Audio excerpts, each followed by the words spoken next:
Welcome to Friedel Jewish Academy. My name is Beth Cohen and I am the head of school here at Friedel. We are a private kindergarten through 6th grade state-approved elementary school. In my role as head of school, I'm the academic leader of the institution and the executive director of the school as a nonprofit organization. My role is to supervise teachers, plan professional development. I also do work with the school board and raise a lot of money every year. Plus, I get the opportunity to go to recess. What a great job! Friedel has 47 students enrolled in kindergarten through 6th grade. We use multi-age classrooms beginning in 1st grade.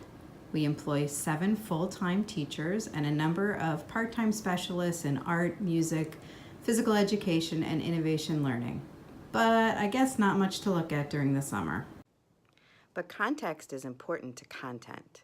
And summer is a time that somebody like me, head of school, gets to spend working to research and explore and elevate what we do at our schools.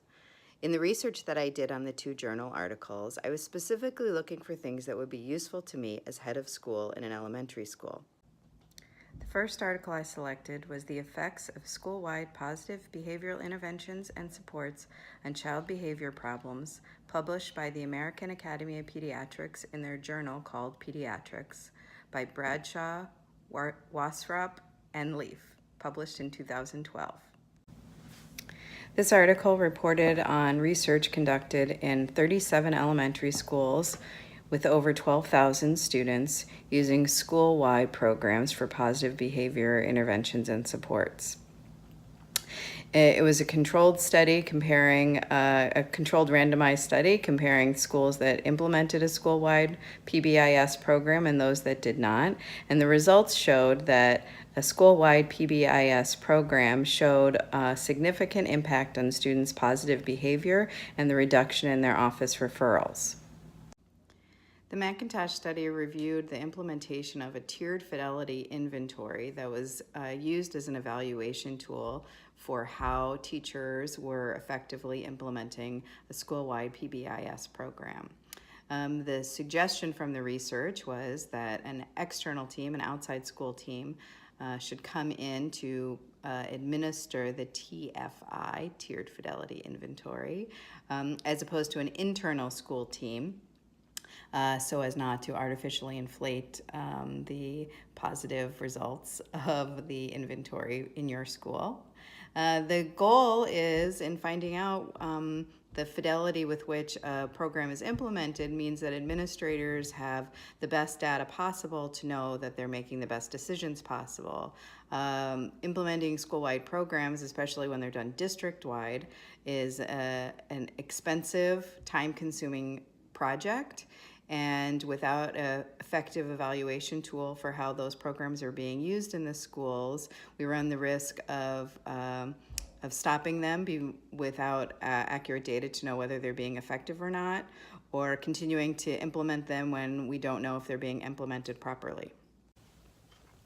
So after I give you a second to get over the dramatic hairstyle change from the earlier part of the video, I'll conclude with the 3 big takeaways, the concepts that I came away with that were most instructive to me. So the first was the statistic from the research that 33% of the students were less likely to receive an office referral when they were in schools with programs, with SWPBIS programs. To me, that's so important because we need to know from data that the things that we're doing in our classrooms and in our schools are effective. This is an important data point that shows that when we implement a system in our schools, in our classrooms, that we can have success in just the kind of things that the programs are designed to be successful in, to help in reduce the amount of aggressive and disruptive behavior and to reduce the number of office referrals.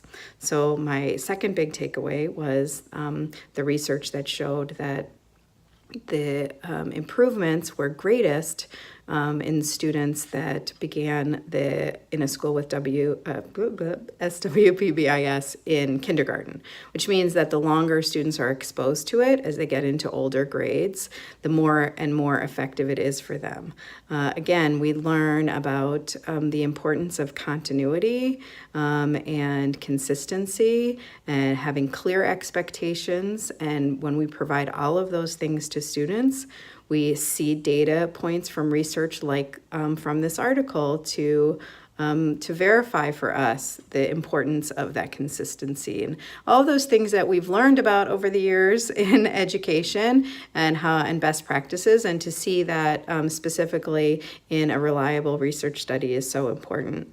And then the third piece of the articles that was a takeaway for me was the reminder that we need to be doing honest evaluations. One of the articles that talked about the evaluation tool also talked about the importance of somebody outside your school doing the evaluation. It's not just that you have a tool to evaluate a behavior management program, but that you use it honestly so you can have confidence in the results.